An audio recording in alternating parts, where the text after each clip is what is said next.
Afternoon, everyone. This is Tony from Her Homestead Skills. Well, I'm back from taking a break from making videos the last few days. Really, there wasn't a terrible amount that I had been interested in discussing at this point, so I just thought I would take a nice mental break and just chill for a little while. So I spent more of my time walking a little bit more, so I walked in the afternoon as well as in early morning. But yes, morning is the best because it's cool out there. It's the coolest, and we are in the midst of the summer heat wave that is normal around this time of year. So it's the morning is the best time to either do gardening or to walk, and I have spent a little bit more time in my garden, but it is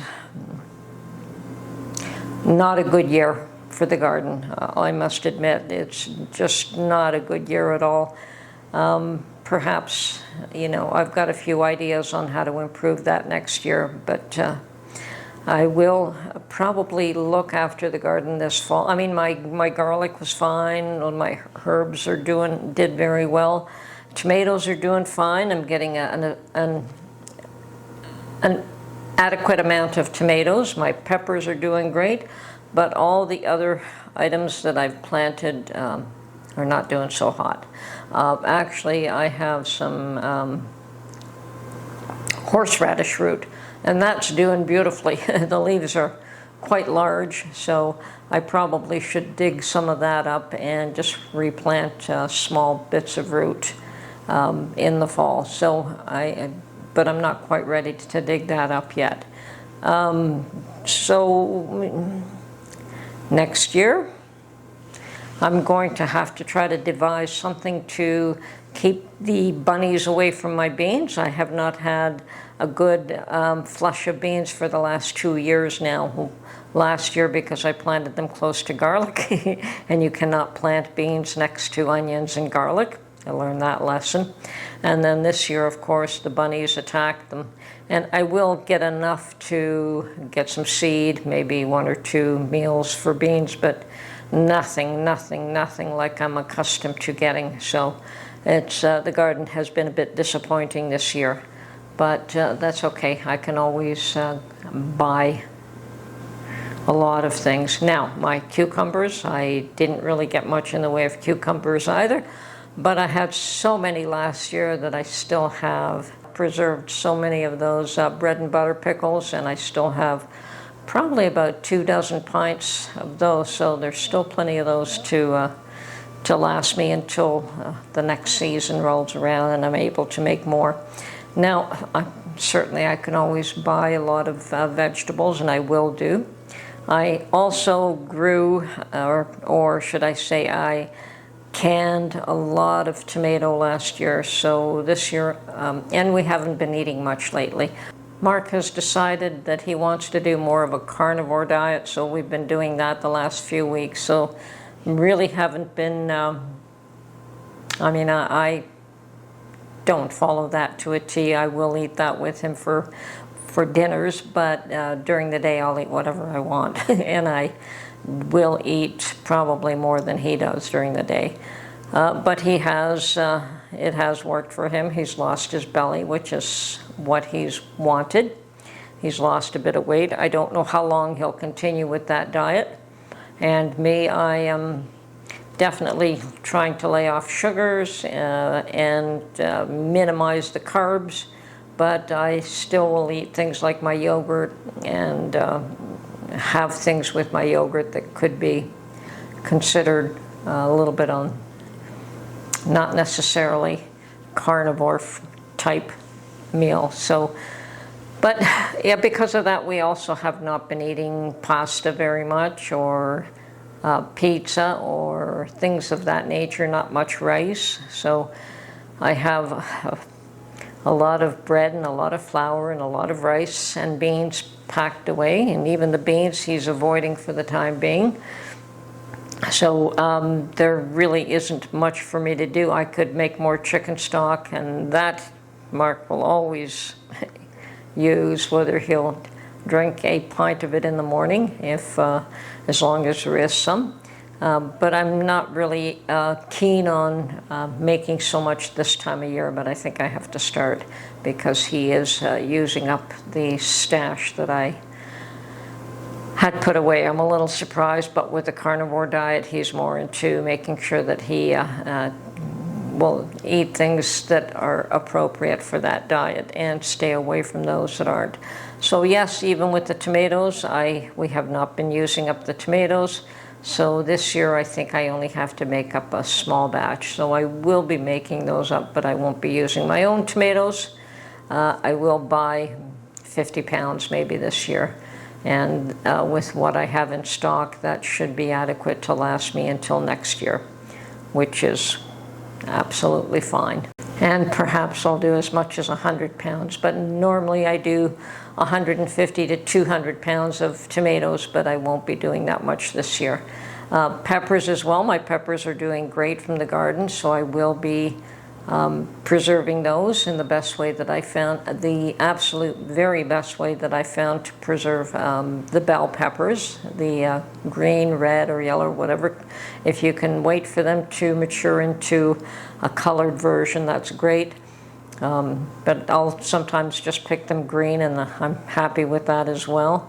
And as I said, the best way I have ever found to preserve peppers is just to wash them, slice them, of course, core them, slice them up, freeze them, and once they're frozen, then I bag them up and keep them in my freezer. And yes, they still have to be cooked, but you can still cook them in a number of different ways at that point. Whereas if you pickle them, well, they're just pickled. And we do like fried peppers with as a side dish with certain meats, with things like meatballs or veal cutlets. I love the fried peppers. So that one, it works storing them that way for me. So I'll be doing quite a bit of storing all my peppers this year, especially since we aren't eating much. And they could also be used on top of pizzas, you know, cut them up into smaller bits and use them for pizza topping when we get around to making pizza again, and we will. I mean, the carnivore diet is not going to be a forever diet. It is a limited one. And so I've just been buying lots of meat, lots of ground beef, lots of shrimp and liver. Been making liver and bacon, sorry, no onions. Lots of eggs. So the diet has changed a little bit, especially for Mark. And for myself, I'll always, right now I'm back into having yogurt, and I think that yogurt is pretty much acceptable on a carnivore diet. Now, I'm not really all that keen on, I don't really have to lose weight. What I do want to lose is the belly, and hopefully the walking will help with that. So that's what we've been focusing on lately. Unfortunately, I have not been doing much canning. I am enjoying my freeze-dried peaches. Unfortunately, when I start eating those things, I don't stop. And so I have to be careful not to start unless I'm ready to eat a whole pintful, which is probably in the range of, at least 2 peaches maybe, you know, that fit into a pint jar, I believe, somewhere in that range. But that's not exorbitant, so I'm not too concerned about that too. But and drinking lots of water in this heat. You have to drink as much water as you possibly can without going overboard, staying within limits that are healthy. So I hope everyone is doing well and you're not too stressed out over what's going on with the upcoming election, and paying attention to what's happening, and making sure that you do go out to vote come November, or earlier if you can vote earlier. I know you have a bit of a different system there. In Ontario, we do get to vote early, but it's just like a week or so, and maybe 2 weeks before the actual voting day. So if you make it during that little early stretch, great, and if you don't, then you can only go on the one specific day to vote. And it works well for us here, but you know, Canada's a much smaller country. So Mark and I always vote early, get it over and done with, and we know that we've done our part. And I think it's very important that everyone does it. And here we don't register as one affiliated with one party or another.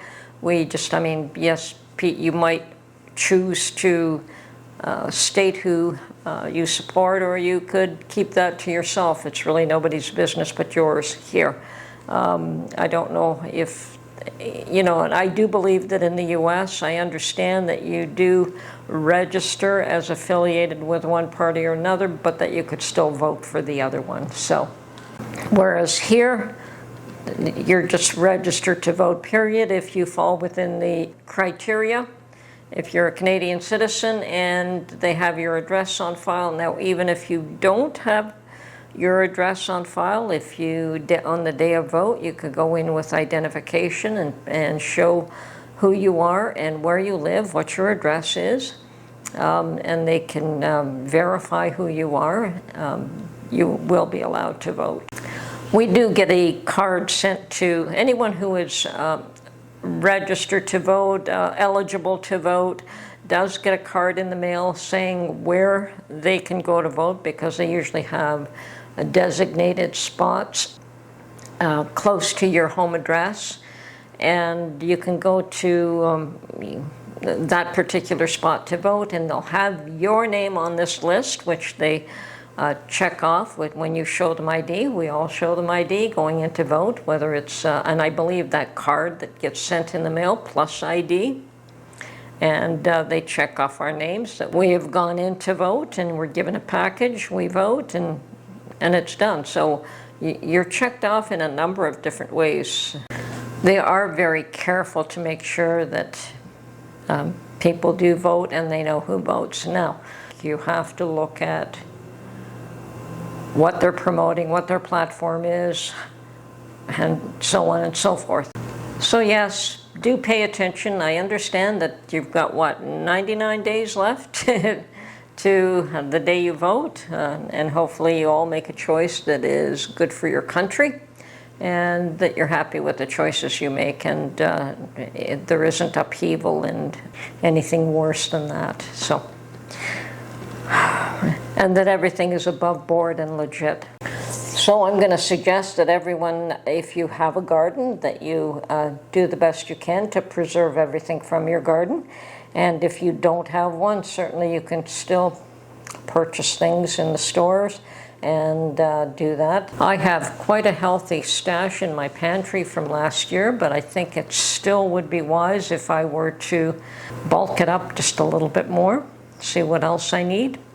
And yeah, maybe even can some more meat. I've got canned chicken, and I've got canned beef, and I've got canned chili. I can always make some more chili and put it up. And definitely I have freeze-dried chicken soup, and I probably should make another batch of that. So yes, there is a long-term storage. I have flour that is packaged in individual packages that I am using up slowly. But I also have wheat berries, which is my 25-year stash. So, and I have buckets of oatmeal. Yes, oatmeal is another one of these things, especially the steel-cut oatmeal, that you can package and seal properly, and it'll last you for quite a long time. Yeah, my pantry is still pretty stocked up, and for me it's mostly the day-to-day items like butter and milk and cream and things of that nature that seem to be, and eggs, of course, that seem to be needing to be replenished on a weekly basis. My sugar supply is topped up. My salt supply, I probably have enough for 5 years. I'm not too concerned about that. So there are, you know, certain things that I will replenish, but those things are fine. And yeah, just have to go through the pantry and see what's needed. Pasta, well, not eating too much pasta these days, so I think I have a good supply of that as well. but it never hurts. I mean, the dried pasta is good for, Lord knows how long that stuff is good for. I think packaged right, you could store that at least 5 to 10 years. It's bone dry, solid, hard, so I don't think that's going anywhere. Anyway, stock up, prepare. Don't know what the next 6 months are going to bring. It could be nice and calm, or there could be even more chaos. And we'll know a little bit more in the next few weeks what direction things are going, perhaps. And of course, you'll never know the final result until November. So stay safe, prepare, and don't let them get to you. Talk to you soon. Bye for now.